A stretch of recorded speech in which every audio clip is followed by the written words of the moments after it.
Yes! What is up, everyone? So yeah, I went to the UK for 10 days. And I honestly thought I was going to have time to make some videos when I was there, but I was clearly lying to myself because I had zero opportunities to make that happen.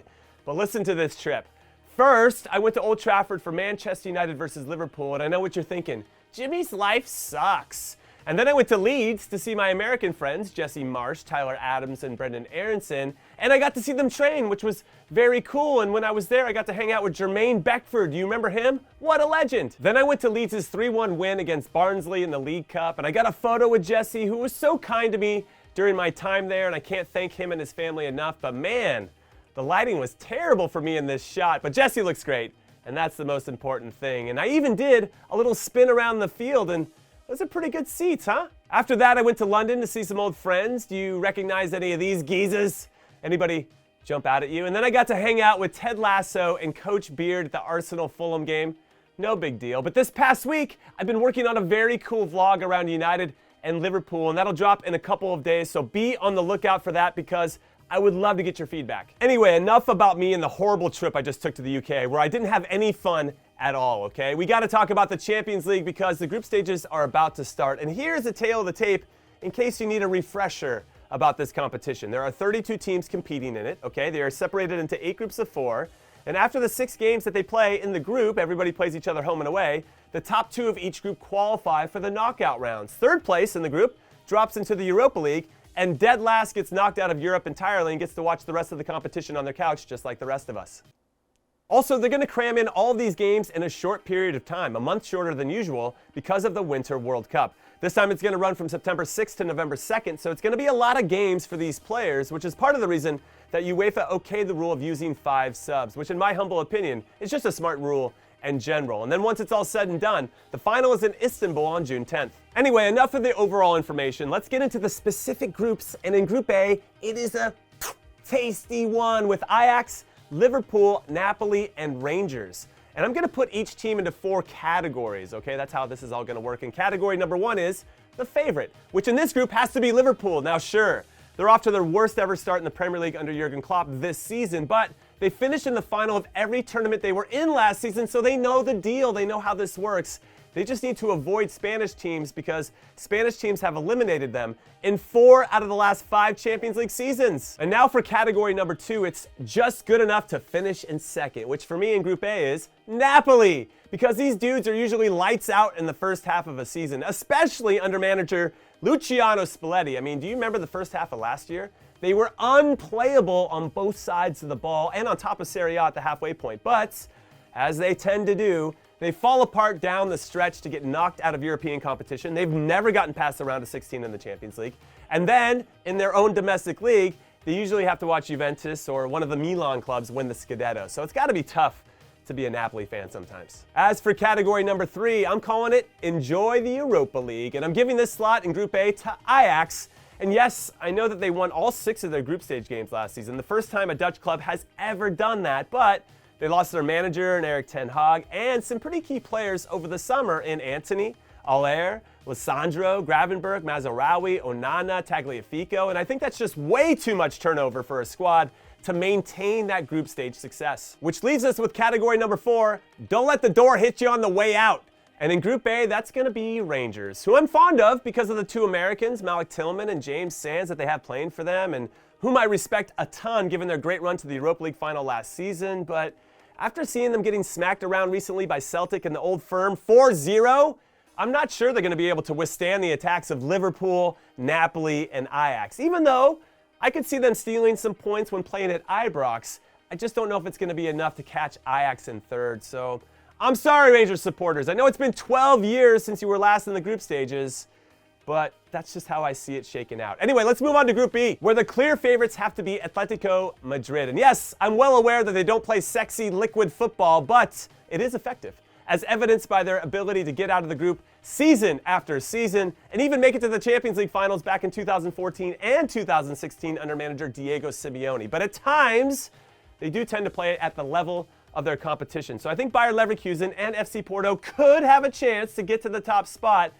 but I doubt it. Atleti just have a way of figuring it out. And my just good enough to finish in second spot's going to go to FC Porto, and I know, they lost some stud players over the summer, most notably Vitinha to PSG and Fabio Vieira to Arsenal, but as I always say, you can't sleep on Portuguese teams in European competitions. You just can't. They find a way, which is evidenced by Porto making it to the knockout rounds in 6 of their last 9 times in the group stages, no matter who is on their squad. But also, it kind of helps that they have Bayer Leverkusen in their group, who despite all of their talent year after year, they never win anything of consequence, which is why they are known as Bayer Leverkusen. Also, it doesn't help that they only have 1 win and 4 losses in their first 5 games in the Bundesliga, and that they've been knocked out by Atletico Madrid in 3 out of their last 4 Champions League appearances. So there's just nothing about their current form or their history that makes me a believer. But I still think that they're going to find a way to one-up Club Brugge.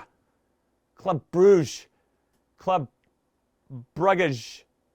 Brugges. I don't know how to say it. I'm trying my best. And I say this about Club Bruges because despite qualifying for their 5th consecutive group stage, which is something they should be proud of, they've never once made it into the knockout rounds. And it doesn't help that they sold their best player over the summer, Charles de Ketelaere, to AC Milan. I don't know why I gave a Belgian player an Italian. It doesn't matter. He's a very special talent, okay, and one of Bruges' main protagonists in their attack over the last 3 seasons. But maybe if Leverkusen is playing at peak Leverkusen levels, they could sneak into 3rd. But I doubt it. Anyway, let's keep this moving to Group C, which is 1 team short. Sorry, Victoria Pilsen. From being maybe the deathliest group of death of all time, since it also includes Bayern Munich, Barcelona, and Inter Milan. Also, I'm not sure if there's a clear favorite in this group because these 3 clubs are pretty stacked, so maybe we should work backwards. And if we're going to do that, Victoria Pilsen, I'm sorry to tell you, but you are toast.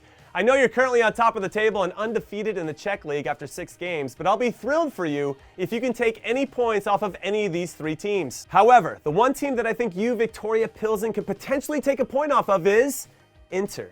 Of these 3 big teams in your group, I could see the Serie A club playing to the level of their competition, or maybe even lacking some focus, especially on the defensive side of the ball, because did you see their defending against AC Milan in the Milan derby? It was embarrassing. They're like traffic cones out there.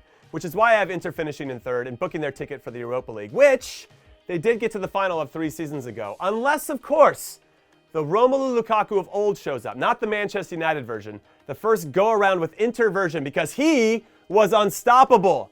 But I just don't know if that version exists anymore. I think Thomas Tuchel killed his confidence. Which means we're left with Bayern and Barca for the top 2 spots, and frankly, I love that Lewandowski has to go back to Munich to face his old club. That is going to be awesome to watch. But given that Lewandowski has owned his previous clubs before, and I'm looking at you, Borussia Dortmund, who he has scored more goals against in his career than any other team, I don't think he's going to have a problem sticking it to his former employers. And because I really, really like this Barcelona team, who somehow pulled off miracle after miracle to balance their books and shed most of their dead weight, I think that Barcelona could win this group. And I still firmly believe that they're going to make a deep run in the knockout rounds. As for Bayern, these Bavarian Mia San Mia dudes win everything for a reason. They're world class. However, I'm still not sold on their center backs. Upamecano is good for 1 big mistake a game. De Ligt has this quality in him too at times. You can tell Lucas Hernandez likes to play wide instead of central. Then Manuel Neuer, who is definitely one of the greatest to ever do it as a goalkeeper, is 36.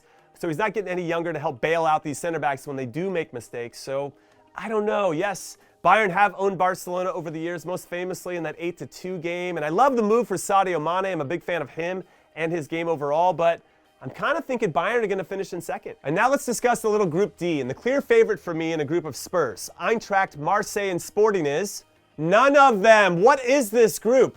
Okay, fine. If I had to choose, then I guess my slight favorite is Spurs, and that's because I'm a fan of their manager. The guy is a winner, and he demands that of his group. That's first. Second, this is the first time the Spurs have been in the Champions League since making the final in 2019. And obviously, some important players still remain on the team from that group that did make the final. And third, I just like their team this season. They have talent, of course, but they also added some quality depth, which will be important when they have to manage all these games in a short period of time. As for finishing in 2nd, my just good enough team is, I got no goddamn idea. Eintracht were magicians in their run to the Europa League trophy last season, beating Real Betis, West Ham, and Barcelona, and of course Rangers in the final along the way.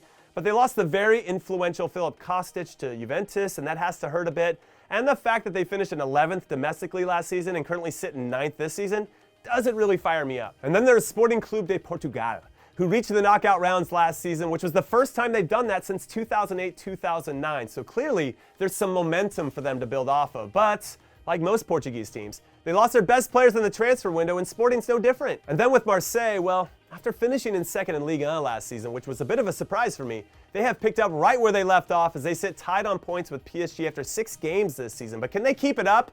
The last time they were in the group stages 2 seasons ago, they only won 1 game against Olympiacos and they got dead last.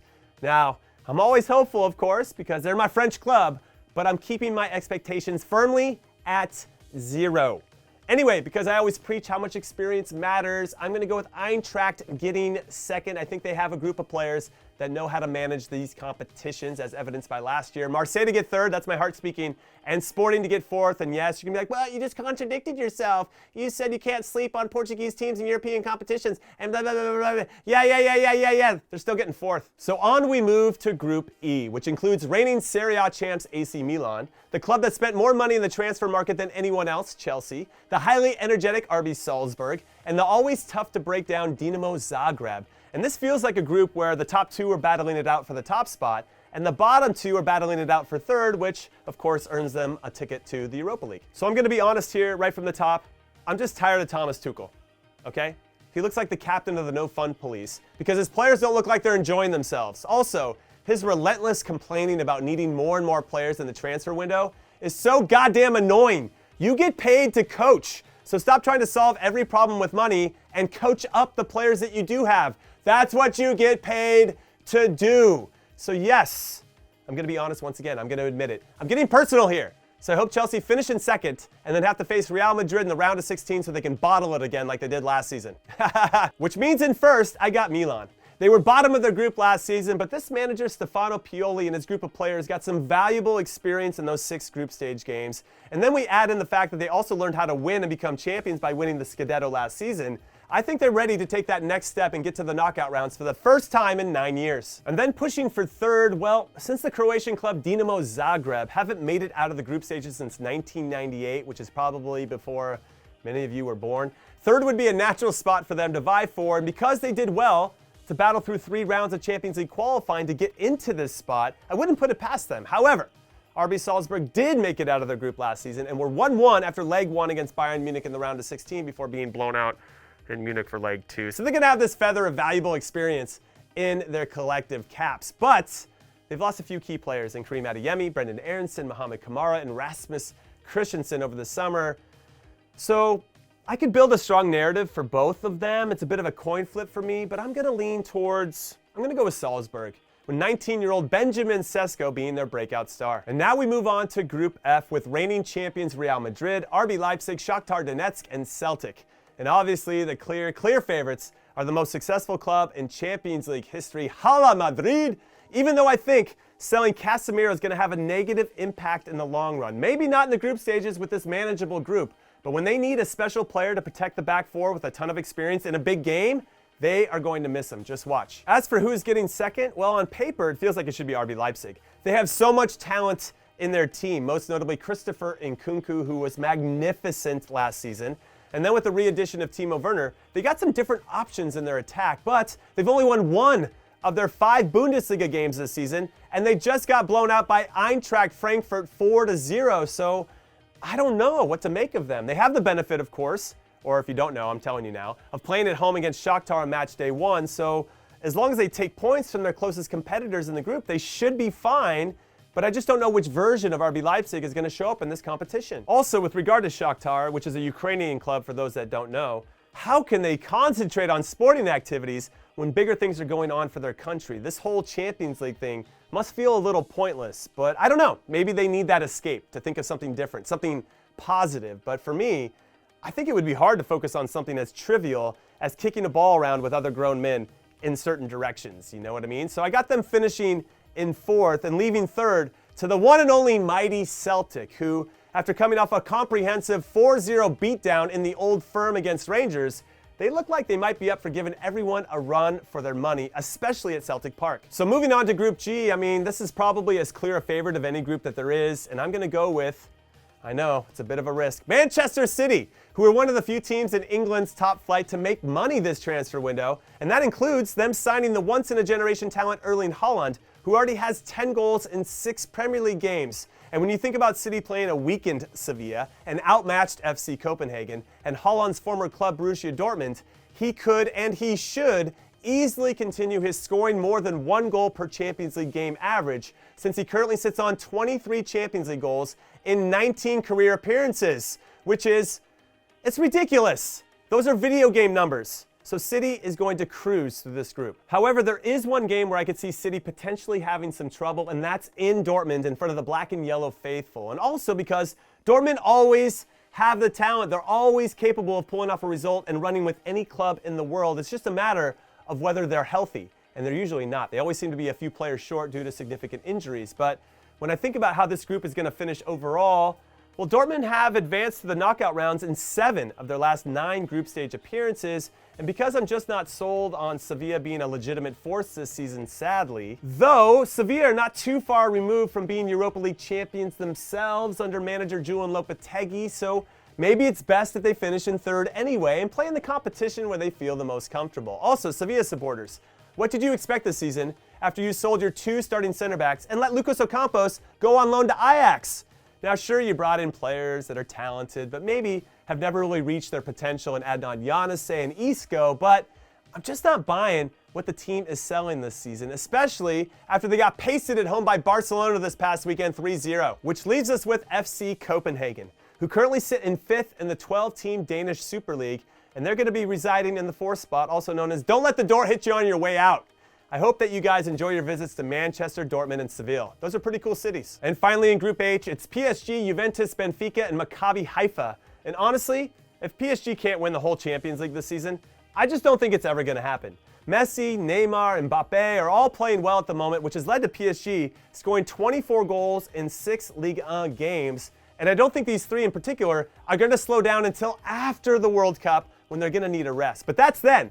And this is now, and right now, they're winning this group. And second, it's definitely Juve. I know watching them play under Maxi Allegri isn't all that fun, but they have some hungry players in their side, most notably Dusan Vlahovic, who you can feel wants to be considered as one of the best number 9s in the world. That's how hard he's playing every time he steps on the field. So I think he's going to put his team on his back and fire them into the knockout rounds. And then in January, Federico Chiesa comes back, so once the knockout rounds begin, you're going to have Di Maria on one side and Chiesa on the other, and that is going to be a team that I would not want to face over 2 legs in the round of 16. And I could get into the weeds here, but Benfica, assuming they're at relatively full health, which is a bit of a problem at the moment, especially in the back line, should have zero problem outlasting a just happy to be here Maccabi to finish in 3rd. So that's it. That's all I got. Those are my predictions for the group stages. What do you think? Do you agree?